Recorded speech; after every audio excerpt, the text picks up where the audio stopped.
Narito tayo ngayon upang matunghayan ang nakakakilig, napaka-sweet at talaga namang sobrang nagtitrending na love story ni Kuya Arjon at ni Ate Angelica.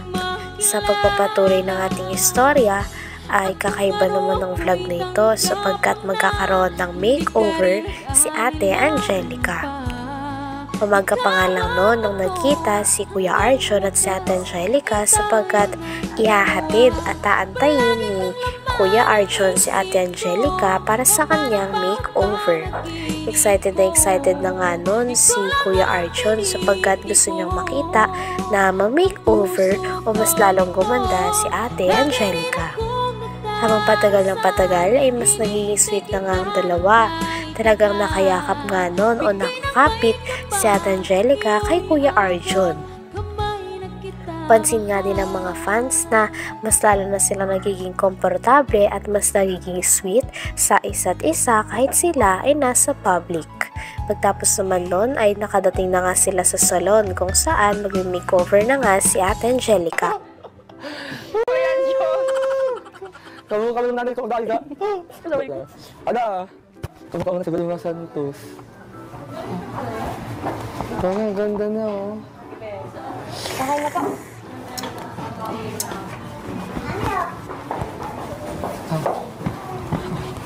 Handa na ako. Ikaw ang ganda niya oh. Ate okay ha, maganda yun oh. Kasing ganda. Dapat pag maganda yan, kasing ganda mo. Grabe, ang ganda ko ni ate. Ilang taon ka nang nanonood dati niyan, ng vlog ko? Ha? Ilang taon ka nang nanonood ng vlog ko? Ilang taon? Oo. Ilang taon? Wala pa sa ano. Ah?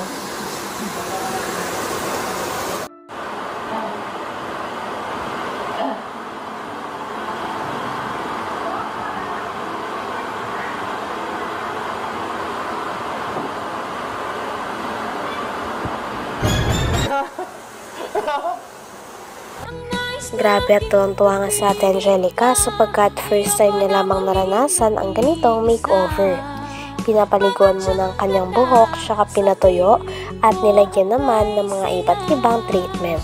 At habang ginagawa yan ay kinakausap pa rin siya ni Kuya Arjon sapagkat inaantay nito si Ate Angelica.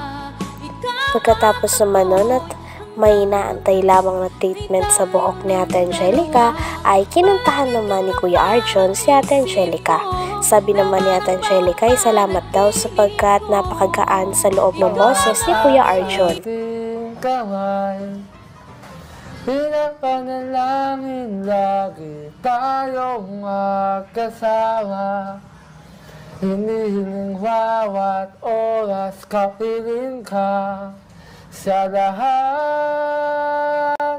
ng aking ginagawa, ikaw lamang ang iniisip ko, sinta. Sana'y di na tayo magkahiwalay. Sana'y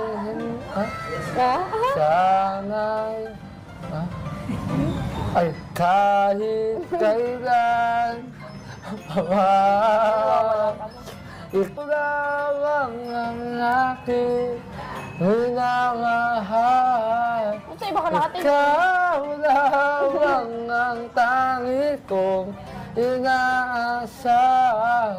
Makapiling ka, sana ikaw lang. Ganda rin. Habang buhay ka lamang sila. Wala na akong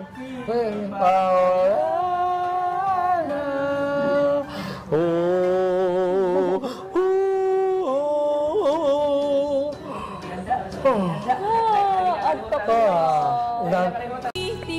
Nang natapos naman ang pag-makeover kay Ate Angelica ay sobrang nagulat si Kuya Arjon sapagkat gandang-ganda siya sa dalaga. Maganda naman daw si Ate Angelica Ngunit nung napa-makeover siya at naayos ang kanyang buhok, ay mas lalo talaga itong gumanda at mas lalo pang nabighani si Kuya Arjon sa babaeng ito. Maging si Ate Angelica ay nagulat din sa kagandahan ng kanyang sarili. At mas lalo nga nagulat ang mga viewers nang nag-holding hands na nga si Kuya Arjon at si Ate Angelica. Kaya napakarami namang mas lalong kinilig sa dalawa.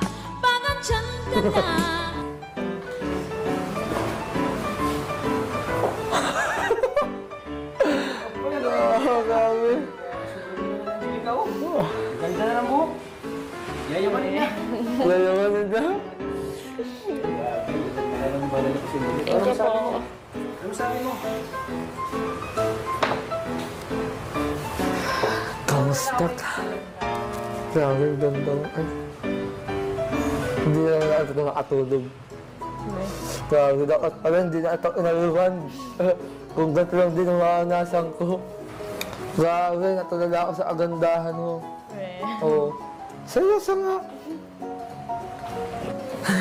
Natulala ako sa ganda mo, tapos kakaganda mo gano'n na kahit na ilang oras, kahit 3 oras ako naghintay gano'n. So, pero ayos naman, at least, ano naman diba, worth it naman yung, ano naman kalabasan. Thank you. Wow, ang ganda niya. Oh! Tara kayo na. Kaya, swerte ko naman. Empoy ng kalinga. Ano? Sana? Ate! Maraming salamat talaga, Ate Oel. Pagkatapos naman ng nakakapagod na pangyayari din sa salon dahil nag-antay nga si Kuya Arjon, ay sa wakas natapos na rin sila.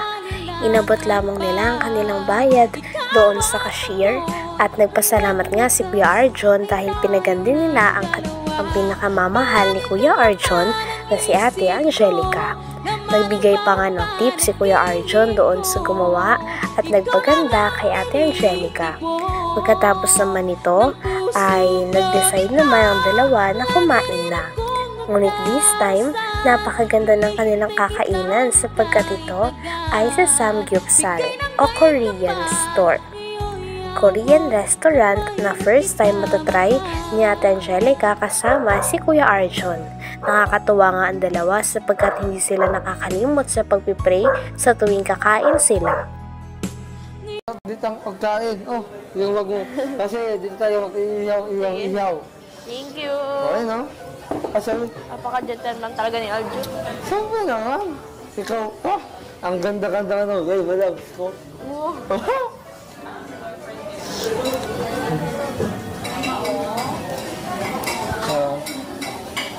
So ano, handa ka na?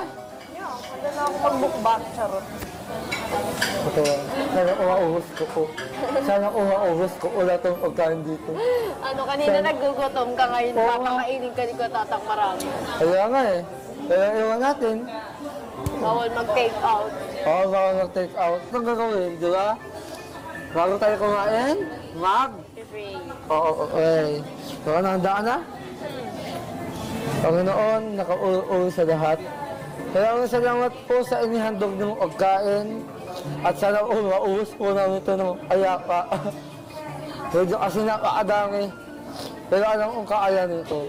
At Grabe at tuwang-tuwa nga si Ate Angelica sapagkat first time niya lamang daw makakakain dito.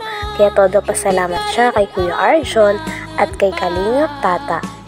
Si Ate Angelica din ay masasabi nating sobrang sipag talaga sapagkat hanggang doon sa Korean restaurant na Samgyeopsal ay talagang siya ang nag-aasikaso kay Kalingap Tata, lalong-lalo na kay Kuya Arjon. Siya nga ang nagluluto doon at naglalatag din ng lahat. Sobrang nabusog nga si Kuya Arjon at si Ate Angelica kaya todo ang kanilang pasasalamat kay Kalingap Tata. Sa huli ay binigay din ni Kalingap Tata ang mga pera para na nagpapaabot kay Ate Angelica pantulong sa kanyang mama at sa kanyang pamilya. Sa huli ay natapos ang araw ngayon na napakasaya ni Kuya Arjon at ni Ate Angelica. Hanggang dito na lamang muna ang ating nakakakilig, napaka-sweet at talaga namang nagtitrending na love story. Maraming salamat sa inyong panonood. Hanggang sa muli. Bye!